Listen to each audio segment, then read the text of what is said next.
So we did that, and then Prof. Samuels won the primaries.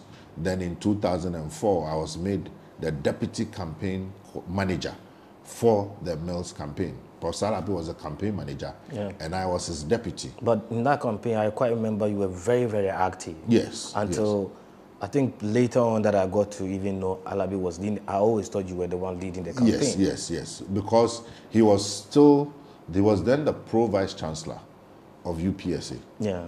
And so he had to juggle the two. So in certain times, when he was on holidays, then he would join the campaign full time. But during school time, he wasn't in front. So I was virtually running. But we had a very, very solid relationship. I reported to him every day, morning, evening. Yeah. And there's a lesson in that, loyalty. Yes. Because people will say, oh, now you are in charge. I said, no, I was not appointed campaign manager. He is my boss. And it paid off, because after that election, then in 2005, I contested for and won as the Deputy General Secretary at the Koforidua Congress. Yes. So when we came back, I was put in charge of operations.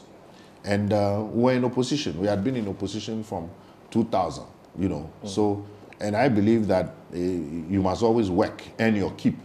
So I applied for a job at UPSA. And at that time, it was IPS. And then on the panel was, of course, Prof. Alabi,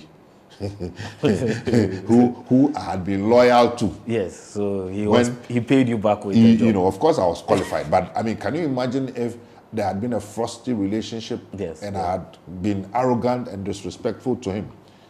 That, oh, now I'm in charge. I'm sure I wouldn't have gotten that job, irrespective of my qualifications. Because you don't only get the job because of your qualifications, but other factors as well. Yes, certainly. And so I was head of English and Communications Department.